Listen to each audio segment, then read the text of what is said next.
قوم لوط جنہوں نے ایسی برائی کو ایجاد کیا جو ان سے پہلے دنیا میں کسی قوم نے نہ کیا تھا۔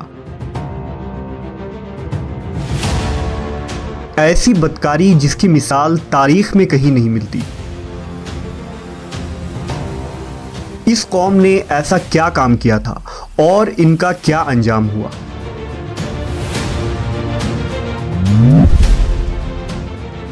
حضرت لوط علیہ السلام اللہ کے ایک برگزیدہ نبی تھے۔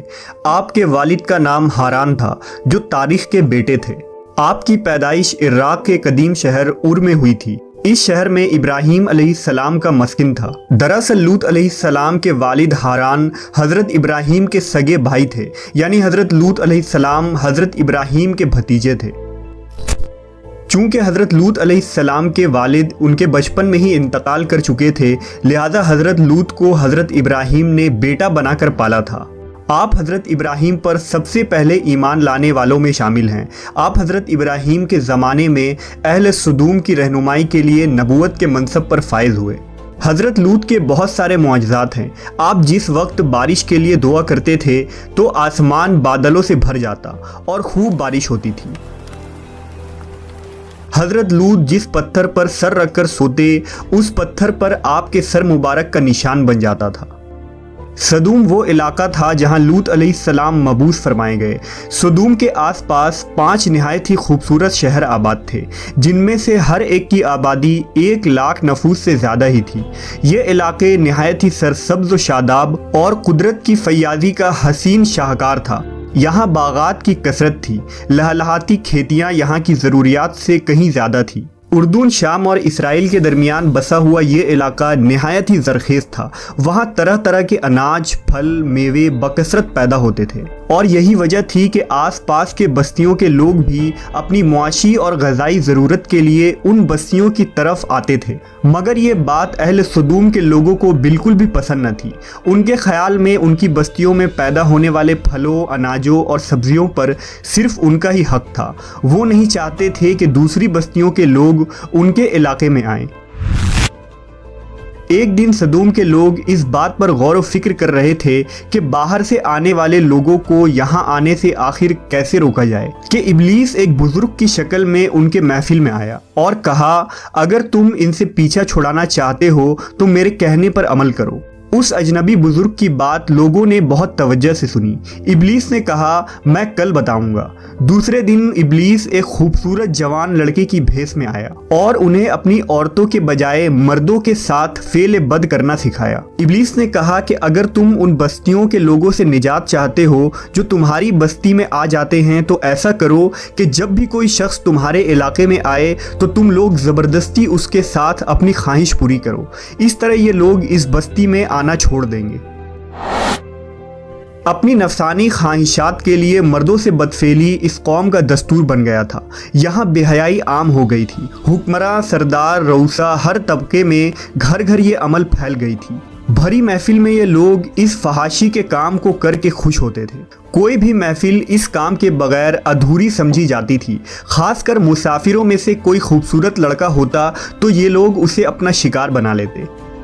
تلمود میں لکھا ہے کہ اہل سدوم اپنی روزمرہ کی زندگی میں سخت ظالم، دھوکے باز اور بد معاملہ تھے۔ کوئی مسافر ان کے علاقے سے بخیریت نہ گزر سکتا تھا۔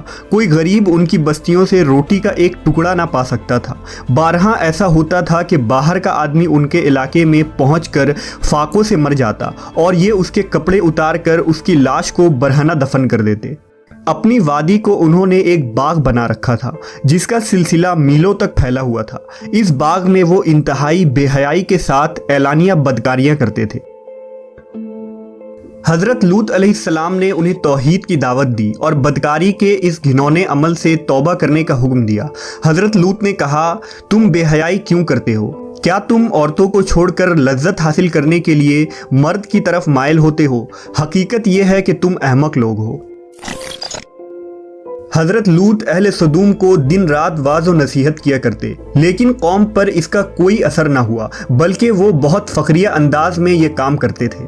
انہیں حضرت لوط کا سمجھانا بھی برا لگتا تھا، لہٰذا انہوں نے صاف صاف کہہ دیا کہ اگر تم ہمیں اسی طرح برا کہتے رہے اور ہمارے کاموں میں مداخلت کرتے رہے تو ہم تمہیں اپنے شہر سے نکال دیں گے۔ حضرت لوط نے نصیحت و تبلیغ کا سلسلہ جاری رکھا، لہٰذا ایک دن اہل سدوم نے خود ہی عذاب الہی کا مطالبہ کر دیا۔ اللہ تعالیٰ نے اب تک ان کے اس بدترین فحاشی اور بدکاری کے باوجود ڈھیل دے رکھی تھی، لیکن جب انہوں نے حضرت لوط سے ایک دن کہا کہ اگر تم سچے ہو تو ہم پر عذاب لے آؤ، لہٰذا ان پر عذاب الہی کا فیصلہ ہو گیا۔ اللہ نے اپنے خاص فرشتوں کو دنیا کی طرف روانہ کر دیا۔ یہ فرشتے دراصل حضرت جبرائیل، میکائیل اور اسرافیل علیہ السلام تھے۔ پھر یہ فرشتے حضرت لوط علیہ السلام کے گھر تشریف لے آئے۔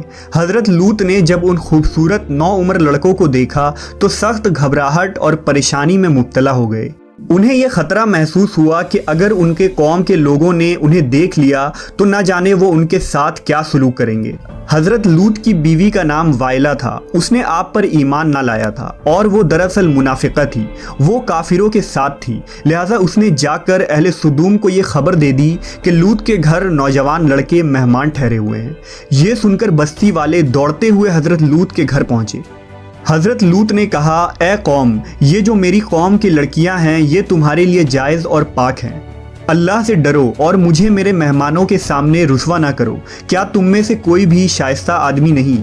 حضرت لوط کی بات سن کر وہ لوگ بولے، تم بخوبی واقف ہو کہ ہمیں تمہاری بیٹیوں سے کوئی حاجت نہیں، اور جو ہماری اصل چاہت ہے اس سے تم بخوبی واقف ہو۔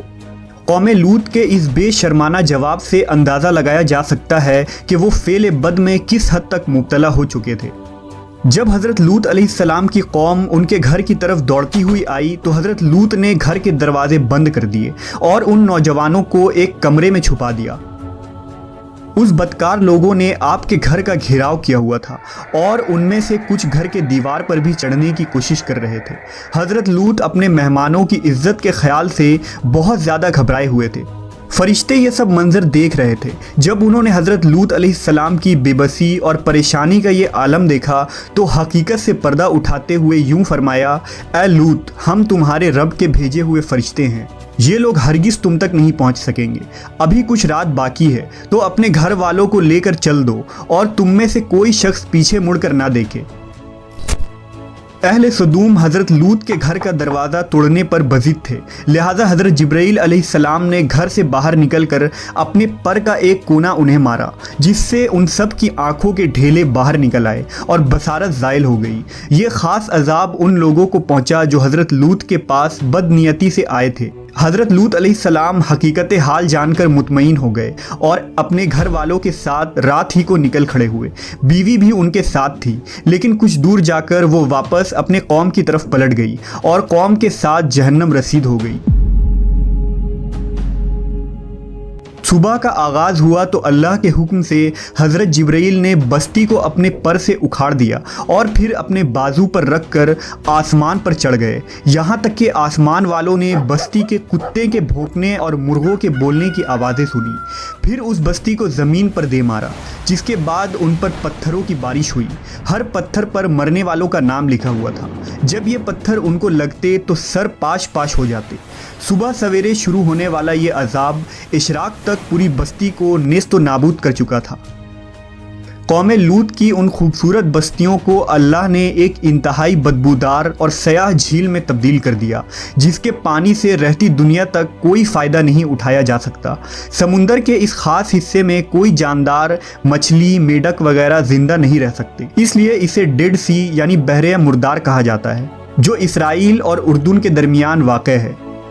ماہرین آثار نے 10 سالوں کی تحقیق و جستجو کے بعد اس تباہ شدہ شہر کو دریافت کیا تھا۔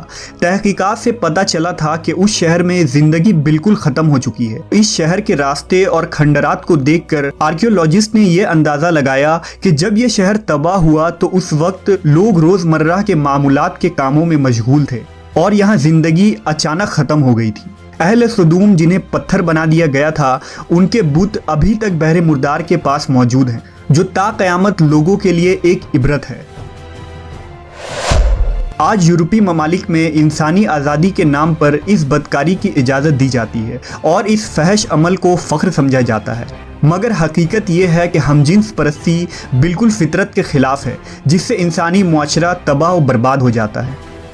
روایتوں کے مطابق ایک مرتبہ حضرت سلیمان علیہ السلام نے شیطان سے پوچھا کہ اللہ کے نزدیک سب سے بدترین عمل کیا ہے؟ ابلیس بولا، جب مرد مرد سے بدفعلی کرے اور عورت عورت سے خواہش پوری کرے۔ حضرت ابن عباس سے روایت ہے کہ رسول اللہ صلی اللہ علیہ وسلم نے فرمایا کہ اس شخص پر اللہ پاک کی لعنت ہو جو قوم لوط والا عمل کرے۔